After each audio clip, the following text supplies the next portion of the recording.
अभय मगहिया भाई बहन के भूलेटन काका के राम राम आथिन मगहिया खबर में सुनथिन देश दुनिया के खबर।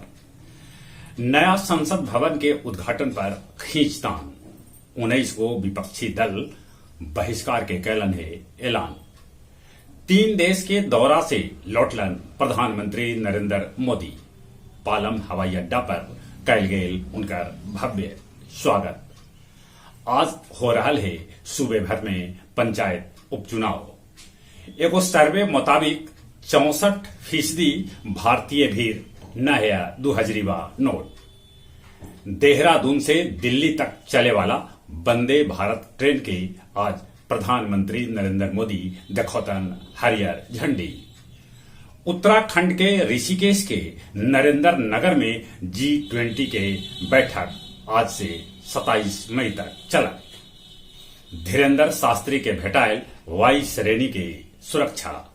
दूसरा के हनुमान जी से रक्षा के बात करहत धीरेन्द्र शास्त्री।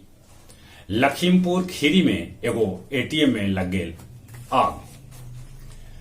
बुल्गारिया के लेखक जॉर्जी गोस्पोडिनो और अनुवादक एंजेला रोडेल के भेटायल बुकर एवार्ड। अब फवाद चौधरी भी छोड़लन पूर्व प्रधानमंत्री इमरान खान के पार्टी पीटीआई। धीरे धीरे करके नेता इमरान खान से अलगे हो रहलन है। सऊदी सरकार हज यात्री सभे से 2000 नोट न ले रहल है। बोल्वेविया के संसद में महिला संसद सभे अपने में चलौलन लात घुसा। नगर निकाय उप चुनाव लेल गया जी में उम्मीदवार सभे के भेटायल चुनाव चिन्ह।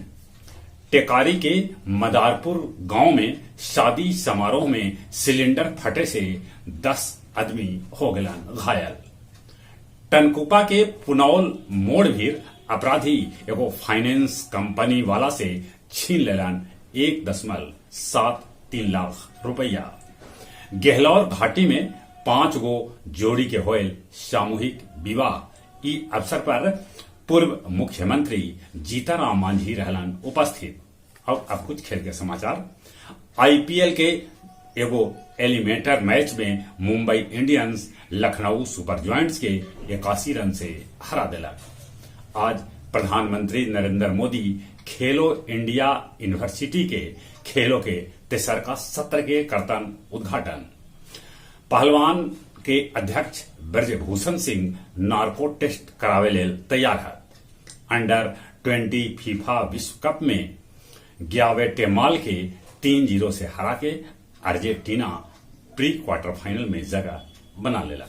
चलिए एक बार फिर से अपने सभे के भूलेटन काका के राम राम।